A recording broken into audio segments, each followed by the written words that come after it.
Dear students, I hope you are well and good by the grace of God Almighty.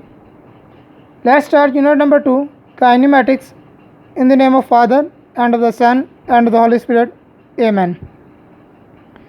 Dear students, kinematics word का meaning है motion या movement. इस chapter में, इस unit में हम सीखेंगे मोशन के बारे में। मोशन क्या है, रेस्ट क्या है, उसके बाद इक्वेशन ऑफ मोशन है उसके बारे में सीखेंगे। ग्राफिकल रिप्रेजेंटेशन है, उसके बाद स्केलर क्वांटिटीज़, वेक्टर क्वांटिटीज़ क्या हैं, और एक्सेलरेशन, वेलोसिटी, स्पीड। स्टार्ट करते हैं डेफिनेशन से। इन डेफिनेशंस को आप लोगों ने लिखना भी है और याद भी करना है।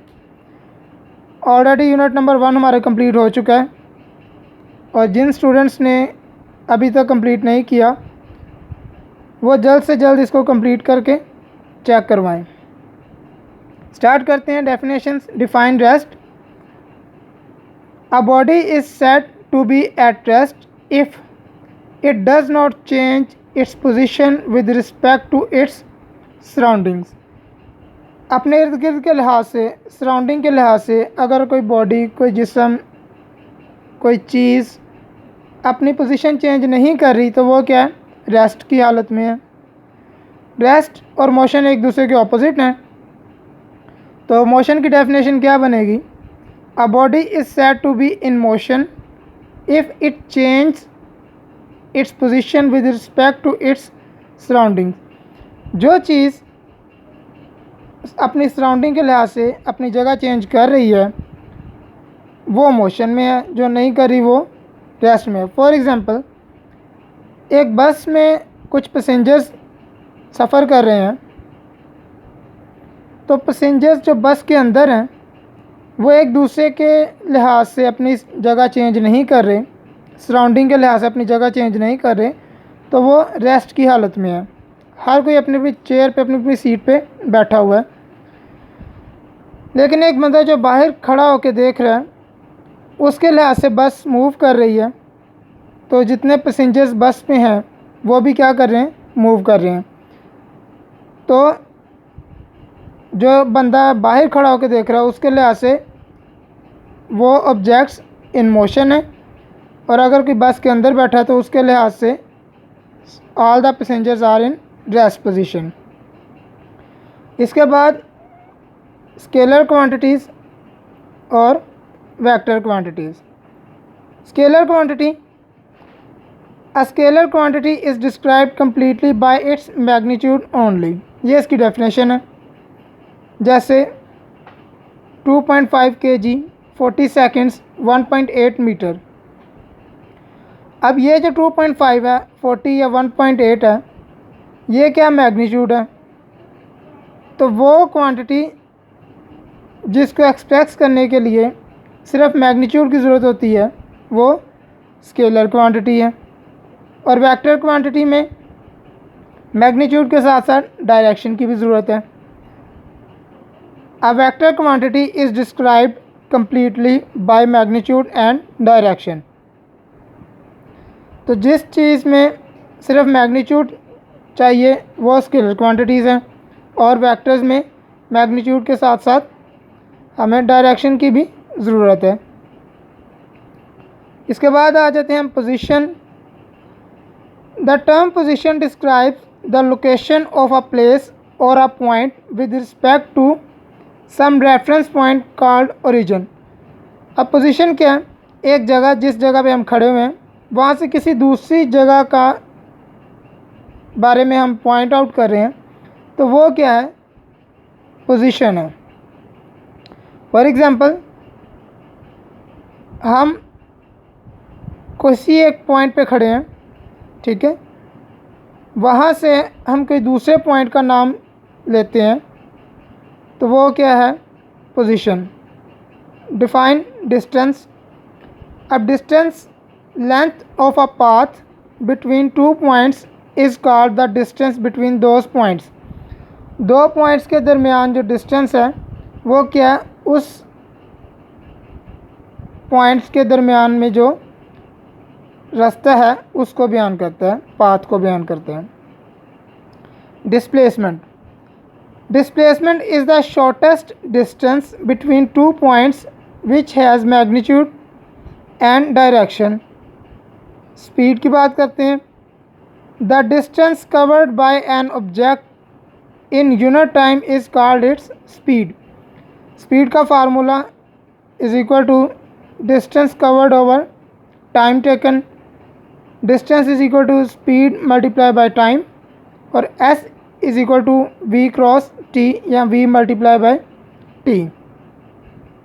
अब यहाँ पे here s is the distance covered by the object. S वो डिस्टेंस है जो किसी भी ऑब्जेक्ट ने कवर किया। V is its speed and t is the time taken by it. Distance is a scalar, therefore speed is also a scalar. SI unit of speed is metre per second. Speed scalar quantities है, distance भी scalar quantity है, ठीक है। और system international में इसका unit है metre per second. Uniform speed, a body has uniform speed if it's covers equal distance in equal intervals of time, however short the interval may be. Define velocity. The rate of displacement of a body is called its velocity. Velocity is equal to displacement over time taken, और v is equal to d over t, d is equal to vt या v cross t। अब यहाँ पे here d is the displacement of the body moving with velocity v in time t. SI unit of velocity is the same as speed meter per seconds. Define uniform velocity. A body has uniform velocity if it covers equal displacement in equal intervals of time, however short the interval may be. अब बात करते हैं acceleration की। Acceleration is defined as the rate of change of velocity of a body. Acceleration is equal to change in velocity over time taken. अब change in velocity में क्या होगा, final velocity minus initial velocity.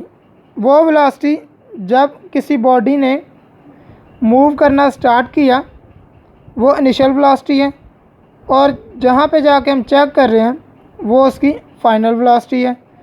और कितना time के बाद हम check कर रहे हैं स्टार्टिंग पॉइंट से एंड पॉइंट तक, उसमें जितना टाइम लगा उसको डिवाइड करके तो हम एक्सेलरेशन डिफाइन कर सकते हैं। Taking acceleration as a, initial velocity is v i, final velocity as v f, and t is the time interval. SI unit of acceleration is meter per second per square. Define uniform acceleration. A body has uniform acceleration if it has equal changes in velocity in equal intervals of time, however short the interval may be. Define retardation. अब ये negative acceleration है, ठीक है। Acceleration of a body is negative if velocity of the body decreases, the direction of negative acceleration is opposite to the direction in which the body is moving. Negative acceleration is called the acceleration or retardation. अगर कोई चीज़, कोई body move कर रही है किसी भी acceleration के साथ और अचानक ब्रेक लगानी पड़ती है, जैसे कि मूविंग कार है, कार मूव कर रही है, उसके एक्सेलरेशन बढ़ रहा है, जैसे ही ब्रेक लगाएंगे तो उसका एक्सेलरेशन कम होना शुरू हो जाएगा, मतलब माइनस में, ठीक है। Gravitational acceleration, the acceleration of freely falling bodies is called gravitational acceleration. अगर ऊपर से किसी चीज़ को गिराया जाए फ्रीली तो वो due to gravity attract towards the earth, तो वो एक्सेलरेशन ग्रेविटेशनल एक्सेलरेशन कहलाएगा। It is denoted by g. On the surface of the earth its value is approximately 10 metre per second square. अब अप्रॉक्सीमेटली हम 10 metre per second square लिखते हैं, लेकिन इसकी जो रियल वैल्यू है वो है 9.8। For bodies falling down freely g is positive and is negative for bodies moving up. अगर कोई जिस्म या कोई बॉडी नीचे की तरफ आ रही है तो जी की वैल्यू पॉजिटिव होगी, अगर ऊपर की तरफ जा रही है तो जी की वैल्यू नेगेटिव होगी। तो ये आप लोगों का चैप्टर्स की डेफिनेशन थी। आप लोगों ने इसको याद भी करना है, लिखना भी है, ठीक है। इसके बाद इसके lengthy questions, equation of motion और न्यूमेरिकल्स हम नेक्स्ट क्लास में करेंगे।